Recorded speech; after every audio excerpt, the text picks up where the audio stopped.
আমি সত্যি কোনো কাজ করতে পারি না, আমার দ্বারা কোনো কাজ হয় না, কেউ আমার কোনো কথা শুনতে চাইছে না। কি হয়েছে দিদি? নোলক মা ঠিক করে ফেলেছে কালই বর্দা ভাই শ্রাদ্ধ করবে। আমি অগ্নি আর মাকে বোঝানোর চেষ্টা করছি, কিন্তু কিছুতেই বুঝছে না, আমার কোনো কথাই শুনতে চাইছে না, ওরা ওদের সিদ্ধান্তে অনড়। শুধু তাই নয়, মা আমাকে বলেছে তোমাকে জানিয়ে দিতে, যাতে তুমি কাল সকালে তৈরি হয়ে যেতে পারো। আর কি করবে নোলক, ওদেরকে কিভাবে আটকাবে? আমার মাথাতে আসছে না কি করবো।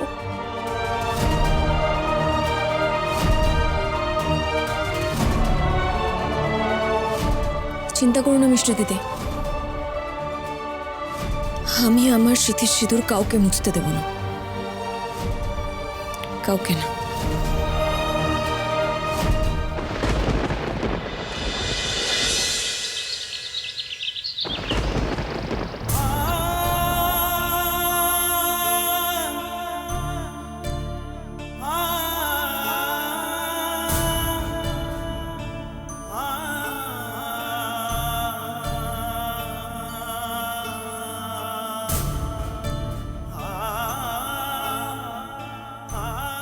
না, এবার নোলককে ডেকে পাঠাও।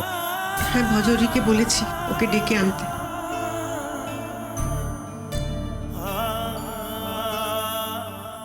সকাল থেকে কিন্তু নোলককে একবার আমি দেখিনি। কি মানসিক চাপটাই না মেয়েটার উপর দিয়ে যাচ্ছে বলতো। ও তো কাউকে কিছুই বলবে না, নিশ্চয়ই নিজের ঘরে গুম হয়ে বসে আছে। বৌদিমণি তো ঘরে নেই ছোট মা। ঘরে নেই? দেখো না একটু আশেপাশে আছে কোথাও।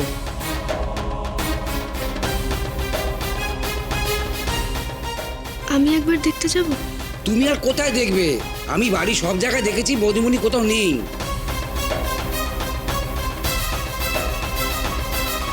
বাড়িতে নেই? তার মানে ও কাউকে কিছু না বলে চলে গেছে? তো জানে আজকে কাজে বসতে হবে। এই মেয়ে একটা অনাথ সৃষ্টি না করে ছাড়বে না, আমি তোমাকে বলে দিচ্ছি, সাবধান।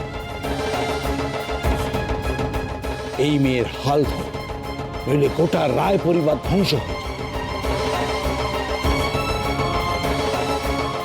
আপনি তো দেখছেন গুরুদেব, 1 মাস ধরে আমি কত চেষ্টা করছি। আচ্ছা, অর্জুন কোথায়? অর্জুনকে ডেকে আনো কেউ।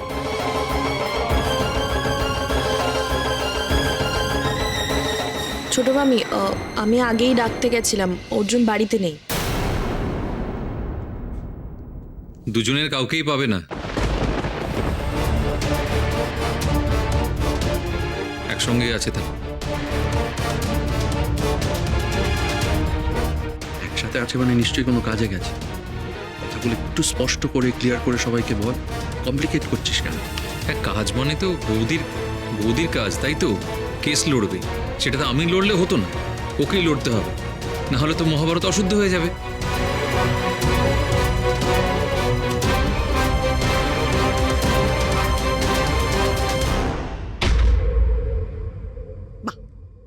দারুণ, অপূর্ব, কি দায়িত্ববোধ। দেখেছো দেখেছো দিদি, আজকের দিনে ওকে কোর্টে যেতে হলো। আরে কেসের একটা ডেট পড়েছে, কাজটা তো করতে হবে। অত চিন্তা করো না, শুরু করে দাও, তোমরা এসে যাবে। আচ্ছা জেঠিমা, তুমি কি বলছো বলো তো? আজকের দিনে বৌদির কোর্টে যাওয়াটা বেশি ইম্পর্ট্যান্ট এই কাজটা ছেড়ে দিয়ে? হ্যাঁ, এই কাজটা করার দরকার নেই কোনো, কোর্টটা বেশি বেশি দরকার, আর এটা তোমার স্বাভাবিক লাগছে। তাও বাড়ির কাউকে না জানিয়ে নোলকের এভাবে অর্জুনের সাথে বেরিয়ে যাওয়া, এটা একটু বাড়াবাড়ির নয় কি? ছি ছি ছি ছি ছি ছি ছি ছি ছি ছি ছি, কি সর্বনাশ, কি সর্বনাশ।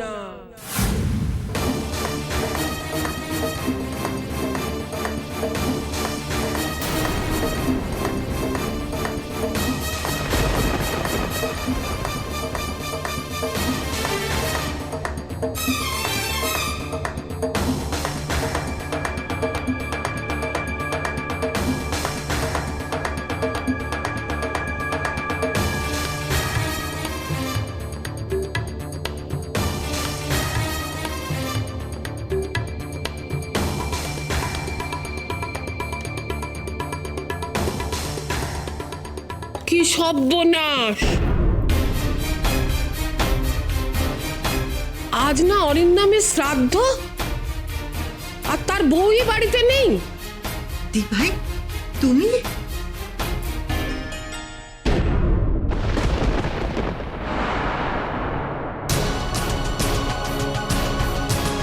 ম্যাম কনগ্রাচুলেশনস, আজকের আপনি যেভাবে কেসটা লড়লেন আর জিতলেন, ব্যাক দেয়ার তো সবাই কথা বলছিল যে আপনাকে দেখে সবার স্যারের কথা মনে পড়ছে। হ্যাঁ, থ্যাংক ইউ অর্জুন, এটা আমার কাছে অনেক বড় compliment. Thank you so much. এখান থেকে আপনি বাড়ি যাবেন তো? আরে হ্যাঁ, বাড়িতে তো আপনার জন্য সবাই অপেক্ষা করছে।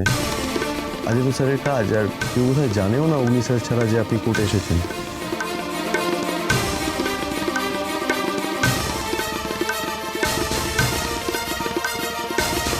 Madam congratulation. পারবো না, তোমার শ্রাদ্ধ আমি করতে পারবো না উকিল বাবু, আর কাউকে করতে দেবও না ওসব। তুমি আছো, আমি জানি তো তুমি আছো।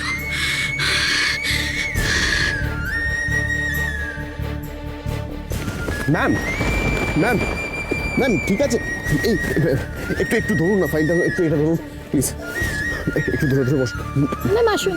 ম্যাম ম্যাম আস্তে আস্তে বসুন বসুন বসুন, এখানে বসুন। ম্যাম ম্যাম আপনি ঠিক আছেন? কি সর্বনাশ, কি সর্বনাশ দিদি! আপনার বড় বৌমাকে এত বড় উকিল হয়ে গেছে নাকি? স্বামীর শ্রাদ্ধের দিনেও সে আদালতে যায়? ছি ছি ছি ছি ছি ছি ছি, ইলা তুই কি ধম্মকম্ম সব জলাঞ্জলি দিয়েছিস নাকি রে? তুই থাকতে এ বাড়িতে এত বড় অনাচার হচ্ছে কি করে?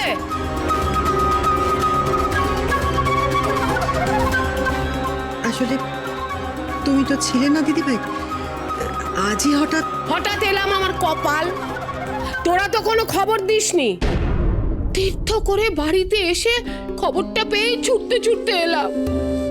আরে জল জ্যান্ত ছেলেটা। কানন মাসি, বুঝতেই তো পারছো আমাদের মন মেজাজ ভালো নেই, কেন এইসব অবান্তর কথা এখন বলছো? সাধে বলছি, তোদের কাণ্ড জ্ঞান দেখে তো আমার চক্ষু চড়ক গাছ। আর অরিন্দমের বউটা এত অলক্ষণে, আজ তার স্বামীর শ্রাদ্ধ হচ্ছে আর সেই বাড়িতে নেই।